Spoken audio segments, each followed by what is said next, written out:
جی अस्सलाम वालेकुम। आपका मेज़बान फरीद नई खबर से आज दोबारा उसी तफसीलात के पीछे चलेंगे जो एक तवील अरसा से चल रही है। सानिया मोटरवे के हवाले से बात करेंगे आज सीनियर एडवोकेट असद अब्बास भट्ट साहब से, जो कि इसके बारे में आज हमें आगाह करेंगे, इसके पीछे नौयत क्या है और अभी तक जितने भी मुल्जिमान हैं वो कैफले किरदार तक क्यों नहीं पहुंच सके, क्या वजूहात हैं इनके पीछे। बाकी तफसीलात जानते हैं जनाब असद भट्ट साहब से। जी असद भाई, मैं आज आपके पास हाजिर हुआ हूँ सानिया मोटरवे, इसके मुतालिक आप जानते होंगे अभी तक इसके तमाम मुल्जिमान जो हैं वो कैफले किरदार तक क्यों नहीं पहुंच सके और पुलिस इतनी इस इशू को लेकर लागर्ज क्यों बनी हुई है। माशाल्लाह आप एक सीनियर और गवर्नमेंट एडवोकेट हैं, सारी बात है आपने अपनी जिंदगी में और भी बहुत से केस लड़े होंगे, ये आपके लिए एक बड़ा डिफरेंट और अजीब सा और नया सा एक केस है। तो मैं आपसे मुतालिक ये बात करना चाहता हूँ कि इसके बारे में मुझे कुछ बताएं। आपके पास जारी बात है इसके कवानीन सारे होंगे, आपके पास बुक्स होंगी, आपने इसका पढ़ा भी होगा, तो क्यों क्या वजह है कि जिस वजह से ये डिले और लेट हो रहा है सारा प्रोग्राम। बहुत शुक्रिया, आपने मुझे मौका दिया कि मैं अपनी बात कर सकूं और बताऊं कि क्या मामला है। देखिए, दो तीन बातें आपके जो क्वेश्चन में से इम्पोर्टेंट है बताना। नंबर वन तो ये है कि आप देखें कि ओवरऑल जो हमारा सिस्टम है, क्रिमिनल जस्टिस सिस्टम, वो मुख्तलिफ चीज़ों पे मबनी है, जिसके अंदर इन्वेस्टिगेटिंग एजेंसीज आती है, जिसके अंदर पुलिस आती है, फिर उसके बाद प्रोसिक्यूशन डिपार्टमेंट है और उसके बाद फिर कोर्ट्स के मुख्तलिफ मराहिल हैं, फिर डिफेंस को एक अपॉर्चुनिटी देना बहुत इंपॉर्टेंट है। ये वाक़या उसकी अपनी शिद्दत, लोगों में खौफ व हिरास, वो सारी जगह अपनी, वो सारी चीज़ें अपनी जगह पे, लेकिन आपने देखना ये है कि इस मामले से जो चीज़ उभर के सामने आए वो इंसाफ का बोलबाला हो, वो इंसाफ की बात हो, जो डिफेंस है उसको भी पूरा मौका मिले कि वो अपनी बात करे, क्योंकि यही मामला है कि जब कोई भी मामला, कोई भी केस जो है वो एक हाइप इख्तियार करता है तो उसके अंदर इंसाफ जो है वो कहीं पीछे रह जाता है और एक जो आवाज़ ऊंची होती है, जो आवाज़ एक पॉपुलर बात होती है, वो सामने आ जाती है। अब मैं आता हूँ आपकी बात की तरफ कि क्यों ये जो है अभी तक मुल्जिमान पकड़े नहीं गए। इसके अंदर ऑफ कोर्स पुलिस की जो है वो एक नार ही सामने आई है कि पहले उन्होंने मौके के ऊपर टाइमली रिस्पॉन्ड नहीं किया, एक दूसरे को वो कहते रहे कि ये आपकी हदूद में आता है, ये मेरी हदूद में नहीं आता। हमारे पास ये मौका था कि हम एक मासूम जान जो है उसके साथ ज्यादती होने को बचा सकते, उनके बच्चों के ऊपर जो एक जो है क़यामत गुजरी है उसको बचा सकते, उस औरत की ओवरऑल जो आबरू लुटी है उसको बचा सकते। लेकिन बहरहाल हमारे एक जो इदारे थे मुलव्वस, उसमें वो मोटरवे पुलिस हो, वो आम पुलिस हो, वो काम नहीं कर सकी, अपना टाइमली रिस्पॉन्ड नहीं कर सकी। उसके अंदर जब एक वाक़या हो गया तब वो उस जगह पे पहुंचे, चाहे वो तवालत, वो इल्तवा जो है कुछ मिनटों की थी, कुछ सेकंड्स की थी, लेकिन वो इतनी शिद्दत थी उसकी कि वो अभी तक आंखों में उसी तरह से लोगों के अपने जो इमेजिनेशन में, अपने तख़य्युल में तसव्वुर करते हैं उस वाक़ये को, तो उनके जो है रोंगटे खड़े हो जाते हैं। वो कोशिश करते हैं कि शायद माशरा भाग के उनकी तरफ जाए और लपट के उस औरत को बचाए, उसकी आबरू को बचाए। तो बहरहाल ये एक नहीं हो सका, उसके अंदर पुलिस की एक अहली है, नाअहली है। अब एक मामला फिर बाकी है कि अभी भी जो है वो मामला खुल चुके हैं, पता चल चुका है कि कौन लोग हैं, उसके अंदर कुछ लोग पकड़े जा चुके हैं और जो मरकजी मुल्ज़िम है वो अभी तक नहीं पकड़ा गया। तो ये एक अपॉर्चुनिटी अभी भी हमारे इदारों के लिए बाकी है कि वो अपनी कारकर्दगी को, जो पिछली बातें हुई हैं उनके ऊपर अपनी कवर करने के लिए अभी भी मुल्ज़िम को पकड़ लें। अभी तक वो एक मरकजी मुल्ज़िम जो है वो नहीं पकड़ा जा चुका, जो कि बिल्कुल जो है वो एक अनफॉर्चुनेट एलिमेंट है। उसके बाद मामला प्रोसिक्यूशन का आएगा और अदालत का आएगा कि अदालत में जनरली बड़ी इल्तवा होती है, लेकिन क्योंकि ये मामला इतनी हाइप क्रिएट कर चुका है कि इसके अंदर जो है वो कोर्ट्स को और प्रोसिक्यूशन को बड़ा ही जल्दी अपने केस को निपटाना पड़ेगा, तब जाके ये लोगों का ग्रीवियंस जो है कहीं दूर होगा, वो एक सिक्योर फील करेंगे और इस तरह से मामला को चलाया जा सकता है। असद भाई, आपकी बात में से एक बात है नॉमिनेट मुल्जिम, जो आप लोगों को पता है कि एक नॉमिनेट मुल्जिम है वो अभी तक पुलिस की हिरासत में नहीं आया, ठीक है। सेकेंड, इसके पीछे जो है आप समझते हैं या आप मुझे इस चीज़ की वजाहत कर सकते हैं कि उसके पीछे कोई गवर्नमेंट लेवल पे हाथ हैं जो इस चीज़ों को लेके अभी तक उनकी पुष्ट नहीं कर रहे हैं, उनको बचाने की कोशिश कर रहे हैं। دیکھیں نہیں، میرا خیال ہے کہ اس کے اندر کوئی اس طرح سے کوئی بھی جو ہے وہ ایک ذی شعور بندہ یا کوئی بھی ایسا کوئی جو ہے وہ سیاستدان یا کوئی بیوروکریٹس جو ہے یا دوسری بھی کسی بھی سیگمنٹ آف سوسائٹی سے ہو، وہ یہ رسک لینے کو تیار نہیں ہوگا. ہاں یہ ضرور ہے کہ اس کو منوٹلی دیکھا جائے اور پولیس جو ہے وہ اپنا کام کرے اور دیکھے کہ کہاں کہاں سے شواہد اکٹھے ہو رہے ہیں. ابھی تو کچھ اس طرح کا معاملہ نہیں رہ گیا کہ بندے کو ٹریس کرنا کوئی زیادہ مشکل کام ہو. اس کے اندر آپ کے پاس موبائل فون، ان کے نمبر، ان کے ڈیٹاز، وہ کن کن لوگوں سے روابط میں تھے، وہ ساری چیزیں آپ کے پاس ہیں. لیکن ایک سستی اور نااہلی جو ہے وہ پولیس ڈپارٹمنٹ کی سامنے ضرور نظر آ رہی ہے کہ وہ ابھی تک ایک مرکزی ملزم کو حراست میں لانے سے جو ہے وہ نااہل رہے ہیں، اس کے اندر کامیاب نہیں ہو سکے. تو پشپنائی نہیں لگ رہی، لیکن ایک فیلئر، ایک ان کا جو ہے وہ نااہلی، ایک سستی کاہلی جو ہے وہ ضرور نظر آ رہی ہے کہ وہ ہمارے ادارے جو ہے وہ اس قدر جو ہے وہ نااہل ہیں کہ اتنا ڈیٹا اور اتنی چیزیں ہونے کے باوجود دیکھیں کیس پہلے دن سے آج بہت مختلف ہے.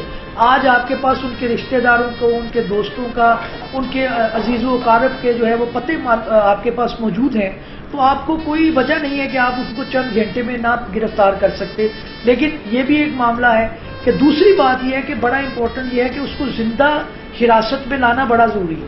اگر آپ صرف یہ کریں گے کہ آپ انہیں کسی پولیس مقابلے کا شکار کر کے اور آپ ٹی وی پہ ایک نیوز جو ہے وہ نشر کر دیں گے کہ اس کو مار دیا گیا اور اس کو پولیس مقابلے میں وہ آگے سے ریزسٹ کر رہا تھا تو اس کو حراست میں لینے کے بجائے اس کو جو ہے وہ موقع پہ ہلاک کر دیا گیا، تو یہ بھی میں سمجھتا ہوں کہ سسٹم کی اور ایک جو ہے وہ آپ کے ایک سٹانس کی آپ نے جو موقف لیا ہے اس کی نااہلی ہوگی. اس کو کیفر کردار تک پہنچائے اور ایز پر لا آپ اس کو پوری اپرچونٹی دینے کے بعد جو ہے پھر اس کو سزا کا مرتکب جو ہے سزا جو ان کی بنتی ہے وہ ان کو دے تاکہ انصاف کا بول بالا ہو سکے. ہاں جہاں پہ قانون کی کمی ہے وہ آپ نیا قانون بنا سکتے ہیں، لیکن میرا ذاتی خیال ایز اے جو ہے وہ قانون کے طالب علم یہی ہے کہ قانون کسی نہ کسی صورت میں موجود ہے، اس کا اطلاق آپ کو کرنا ہے، اس کے اندر آپ اس کی امپلیمنٹیشن کریں، اپنا پروسیکیوشن کو مضبوط کریں. ایویڈنس آپ کے پاس اتنے اکٹھے ہو گئے ہیں کہ میرا نہیں خیال آپ کوئی بینیفٹ آف ڈاؤٹ جو ہے وہ ملزم کو ملے گا. اس کے بعد آپ جو ہے وہ آپ کریں اس کو اور اس کو اپنی سزا دلوائیں تاکہ انصاف کا بول بالا ہو سکے. اسد بھائی، ایز اے لا کے مطابق اگر اس پہ ایلیگیشنز وغیرہ لگتی ہیں، دفعات وغیرہ لگتی ہیں، تو وہ کس قسم کی لگتی ہیں اور کہاں تک اس بندے کو سزا مل سکتی ہے ایز اے لا اگر اس چیز کو دیکھا جائے تو؟ دیکھیں سزائے موت جو ہے وہ ہو سکتی ہے، ریپ کی جو سزا ہے وہ سزائے موت تک ہو سکتی ہے، عمر قید تک ہو سکتی ہے، فائن ہو سکتا ہے.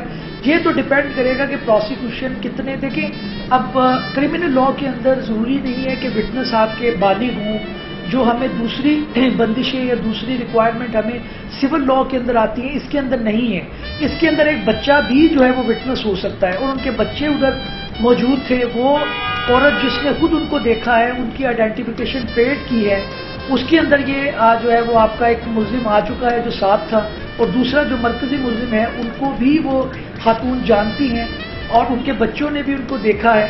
ان کے جو انڈائریکٹ ایویڈنس ہے یا جسے ہم اپنی زبان میں سرکمسٹانشل ایویڈنس کہتے ہیں، جو حالات و واقعات کے جو ایویڈنس ہے ان کی بنیاد پر بھی ان کو سزا دی جا سکتی ہے کہ یعنی کہ ان کی کال کا ریکارڈ ہونا، وہ کن کن لوگوں سے روابط میں تھے، کن لوگوں نے ان کو انفارم کیا.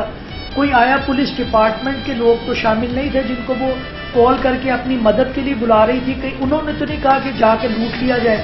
تو یہ ساری وہ چیزیں ہیں جو کہ سبجیکٹ ٹو آپ کی انویسٹیگیشن ہے. انویسٹیگیشن کے اندر یہ سارے تانے بانے جوڑ کے اور پھر آپ نے ثابت کرنا ہے کہ ان ملزمان نے جو ہے وہ ایک غلط کام کیا ہے، ایک ریپ کیا ہے، ایک عورت کی عصمت گیری کی ہے اور معاشرے کا ایک تمسخر اڑایا ہے. تو پھر آپ نے ان کو ایویڈنس دینا ہے، آپ ایویڈنس کے بعد آپ نے ان کو سزا دینی ہے. تو یہ ساری جو ضابطے ہیں ان کا پورا ہونا ضروری ہے. سزا کتنی ہوگی یہ ڈیپینڈ کرے گا کہ پروسیکیوشن کس حد تک جو ہے وہ اپنے کیس کو ثابت کرنے میں کامیاب ہوئی. یہی تو قانونی اداروں کی اور دوسرے ادارے جو ہیں ان کی مضبوطی کا امتحان ہوتا ہے. ایک عام بندے کے ذہن میں دہشت ضرور پھیلی ہے، خوف ضرور پھیلا ہے کہ یہ کون سا واقعہ ہو گیا. ہر انسان جو ہے وہ اپنے جو خواتین ہیں ان کو باہر نکالنے سے گریزاں ہے، وہ چاہتا ہے کہ وہ نہ نکلیں. لیکن جب آپ دیکھتے ہیں کہ سزا جو ہے منطقی طور پر پوری ہوئی ہے اور قانونی तकाजे पूरे करने के बाद हुई है, तो फिर कोई भी आइंदा ऐसी जरूरत नहीं करेगा कि इस तरह के मामलात हो सके। ठीक है, सीसीपीओ साहब का बयान आया था, आपने भी वो सुना था, ऑन लाइव भी था और ऑन प्रिंट भी था, कि वो निकली ही क्यों? तो क्या अगर किसी को किसी भी लेवल पे किसी भी इशू को लेके घर से 12 बजे के बाद एक फीमेल को अपने बच्चों के हमरा या अकेली भी, देखिए इंसान है, किसी भी तरह से किसी भी सिचुएशन में निकल सकता है, अगर वो निकल गई तो क्या उनका गुनाह बन गया था? सीसीपीओ के बयान की मुझे समझ नहीं आई, आप इस बारे में क्या कहते हैं?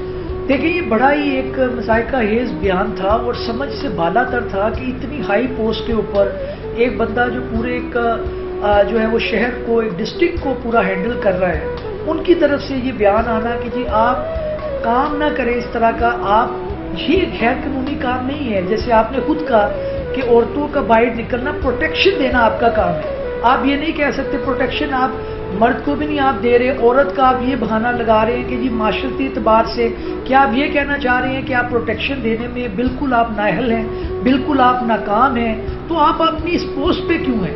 दूसरी बात यह है कि आप ढिठाई के साथ एक नहीं, दो नहीं, 3 दफा नहीं, 4 दफा नहीं, आपने मुसलसल बयानबाजी की है। और जब आपको हाई कोर्ट ने बुला के पूछा कि आप इस पोस्ट पे बैठ के इस तरह की बयानबाजी क्यों कर सकते हैं, तो फिर आपने सोचा कि अब मैंने अपने मुंह को ताला लगाना है, अब मैं अपने कोई बयान नहीं देना। लेकिन इससे बढ़कर ये बात है कि ऊपर जो एहलकार है, ऊपर जो पूरा एक सिस्टम है, वो भी उनके बयान में शामिल रहा, क्योंकि उन्होंने उनको सपोर्ट किया, उनको ना तो अपनी पोस्ट से हटाया गया, ना उनको कोई उनकी सरजनिश की गई, ना उनको रोका गया कि भाई आप रुक जाएं, अगर आपने एक बयान जो है दे दिया है एक तसलसल के अंदर जो कि गलत था, तो उसके बाद आप रुक जाएं। तो देखना ये पड़ेगा कि उसके अंदर पे दर पे जो है वो गलतियां होती रही, और वो ऐसा एक बयान था जो इस तरह के ऑफिसर से एक्सपेक्टेड नहीं था कि आप ये कहें कि जो औरतें बाहर ना निकलें, औरतें काम पे ना जाएं, औरतें अपने मामलात को ना करें। दुनिया कहाँ पे चली गई है? वो कोई इस तरह की इन्विटेशन नहीं था कि वो कोई इस तरह के लिबास में मलबूस हैं कि उन्होंने लोगों को प्रोवोक किया है, फिर उनके ऊपर उनकी असमतगरी हुई है, उनकी इज्जत लूटी है। तो वो तो अपने बच्चों के साथ एक मामलाते ज़िंदगी को निबेड़ते हुए जा रही थी, लेकिन उसके बावजूद उनकी इस्मत करी हुई, उनकी इज्जत लूटी गई। तो इसके अंदर तो सिस्टम का मामला है, आपके जो डिपार्टमेंट है उनकी नाअहली सामने आ रही। आप किस तरह ये कह सकते हैं कि औरत बाहर ना निकली? ठीक है असद भाई, आपसे पहले भी मेरे लॉयर से और सिविल पीपल से इसी बारे में गुफ्तगू हुई है और मेरे इंटरव्यूज वगैरह भी हुए हैं। उन लोगों का कहना है कि ऐसे इंसान को सजाए मौत सरेआम फांसी देनी चाहिए। तो क्या आप समझते हैं कि हमारे पाकिस्तान में इस लेवल को लेके, इस सानियों को लेके ऐसा लॉ पास हो सकता है? देखिए, एक तो ये चीज़ आप समझ लें और नाज़रीन के लिए भी इम्पोर्टेंट है कि जो क्रिमिनल लॉ के अंदर इस तरह की अमेंडमेंट आती हैं वो आइंदा के लिए तो उनका इतलाक होगा। मिसाल के तौर पे खुदा ना खास्ता कल या परसों अगर आप लॉ ले आते हैं और उसके बाद जो है वो कोई वाक़या इस तरह का होता है, तो उस पर ऊपर वो लॉ का अदराक होना, उसका इतलाक होना जो है वो जाहिर है एक होगा। लेकिन देखना यह है कि इस वाक़े के ऊपर आप उसको पिछले डेट्स के अंदर इतलाक करेंगे तो ये मेरा ख्याल है एक गैर कानूनी और गैर आईनी इक़दाम होगा। आइंदा के लिए आप नया लॉ ला सकते हैं, उसको कानून को अपने मुख्तलिफ मराहल से गुजरना होता है। वो जाहिर है उसके अंदर हमारे 2 हाउसेज हैं वो पास करते हैं, उसके बाद वो प्रेसिडेंशियल जो है वो उसकी कंसेंट के लिए जाता है, फिर वो जाहिर है कोर्ट के अंदर चैलेंज भी हो जाते हैं इस तरह के लॉज। तो जाहिर है उसके बाद वो अपनी एक ख़त्मी शक्ल इख्तियार करता है। तो लॉ आप जो मर्जी बना लें, लॉ तो वही बात है, मैं आपको पहले भी अर्ज़ किया है कि किसी ना किसी सूरत में मौजूद हैं, आप इतलाक ही नहीं कर रहे। आपने लोग, वो बेचारी कॉल्स करती रही मुख्तलिफ डिपार्टमेंट्स को और आप कहते रहे जी कि आपके दायरे में नहीं आता, आपके इलाके में नहीं आता। और ये आम बंदे के साथ रोज़मर्रा की बुनियाद पे होता है कि एक पुलिस स्टेशन में वो जाता है तो उसको कहा जाता है जी कि आपकी दरख्वास्त यहाँ पे नहीं बनती, आप फलाने थाने में चले जाएं। भाई आपने हर थाना जो है वो आपके ज़ाब्ते होना अपनी जगह है, लेकिन एक जो एग्रीव्ड पर्सन है, जो एक मुद्दई है, उसको आप फैसिलिटेट तो करें। एक एप्लीकेशन आप वही थाना वसूल करें और आप दूसरे थाने को मार्क कर दें, उसको उस बंदे को ये पता हो कि ये एप्लीकेशन मेरी चली गई है, वो थानों के चक्कर लगाता रहता है। और जहाँ पे तो अर्जेंसी थी, आपका 15 का सिस्टम, आपका जो मोटरवे का, आपका हाईवे का, जितनी भी आपकी जो एमरजेंसी के इदारे थे जिन्होंने बर वक्त इतलाक करना था, उनको मदद फराहम करनी थी, वो नहीं हुआ। आप नया लॉ जितना भी ले आए آپ نے باریکی میں جانا ہے, آپ نے سسٹم کے اندر جو خلا ہے, سسٹم کے اندر جو سکم ہے, اس کے اندر آپ جانا ہے. لوگوں کی تسلی تشفی کے لیے آپ 10 نئے قانون بنا دیں. آپ ٹریننگ کریں اپنے ڈپارٹمنٹ کی کہ بھائی آپ کو کال آئی ہے, وقت پہ پہنچے, پہلے تو وقوع کو رکوائیں. آپ کو اتنا بڑا قانون کی تو ضرورت ہی نہیں ہے. آپ کا جو موجودہ قانون ہے وہ ٹھیک ہے, سزائے موت سے بڑھ کر آپ کیا سزا دیں گے؟ آپ کے ان پولیس اہلکاروں کو, ان لوگوں کو کون پروسیکیوٹ کرے گا کہ بھائی آپ کو کال آئی ہے, آئیے, آپ پہنچیے, موقع پہ نہیں پہنچی. آپ نے کیا کہا ہے جی؟ آپ نے کہا ہے جی کہ دوسرے علاقے میں آتے ہیں. آپ کو بتائیں کہ آپ کو ایک عورت کی پروٹیکشن کے لیے یہ الفاظ بتانا تھے, آپ کی ذمہ داری میں شامل تھا کہ آپ اس کو پروٹیکشن کرتے, آپ متعلقہ کسی دوسرے ادارے کو کہہ دیتے. تو اتنی سی ایک بات ہے, اس کے اوپر آپ کہ جی ہم نیا قانون لائیں گے, ان کو آپ نامرد بنائیں گے. ٹھیک ہے, لوگوں کی آپ تسلی تشفی کے لیے ان کے جذبات, کیونکہ میرے بھی اس میں شامل ہیں, تو آپ ان کی تسلی تشفی کے لیے آپ ایک نیا بڑا قانون لا دیں. لیکن آپ کو سسٹم کے اندر دیکھنا یہ ہے کہ سکم کہاں ہے, لوگوں کی ٹریننگ ضروری ہے. جو سسٹم کے اوپر آپ نے لوگ بٹھائے ہوئے ہیں وہ کمپیٹنٹ بٹھائیں, ان کو آپ اتنی زیادہ سیلری ان کی کریں کہ وہ اپنی پرفارمنس پہ کریں. اور پلس ان لوگوں کے ساتھ جنہوں نے زیادتی کی ہے, ان لوگوں نے جنہوں نے اس کا مذاق اڑایا ہے, ان کو بھی سزا. اور دوسرے جو لوگ جنہوں نے کالز وصول کی ہیں ان کو بھی سزا. تو پھر یہ سسٹم کے اندر اصلاح آتی ہے. باقی آپ قانون بناتے رہیں, روز بنتے ہیں, ان کا اطلاق ہی نہیں ہے, کیا کریں گے آپ؟ جی ناظرین, جیسا کہ میرے پیارے بھائی ایڈوکیٹ اسد عباس صاحب نے ہر چیز وضاحت کے ساتھ آپ کے سامنے رکھی, میرا نہیں خیال کہ کچھ اور ان سے پوچھنے والا یا کچھ اور ان سے صاف باتیں آپ کے سامنے میں لا سکوں. بیسک بات یہ ہے کہ پولیس ڈسپلن یہ نہیں ہے. 15 کی کال کیوں کی جاتی ہے؟ اسی لیے کی جاتی ہے کہ پولیس موقع پر پہنچ سکے. ہماری پولیس پہلے یہ ڈھونڈنا شروع کر دیتی ہے کہ یہ بیٹ کس کی تھی, یہ ایریا کس کا ہے, یہ روڈ لائن کس کی ہے. سارے معاملات کو پہلے یہ دیکھتی ہیں اگلا ملزم کہاں سے کہاں واردات ڈال کر نکل جاتا ہے. تو خدارا سنا تھا آج سے 2-3 سال پہلے کہ پولیس کا ایک نظام بالکل ٹھیک ہوگا. تو کائنڈلی میں ریکویسٹ کروں گا کہ آج بھی اس نظام کو اگر ٹھیک کر لیں تو میرا خیال ہے کہ یہ اتنے بڑے بڑے کیسز اتنے ڈیلے ٹائم کے لیے نہ نکلیں. کیمرہ مین حارث کے ساتھ فرید احمد, نئی خبر, لاہور.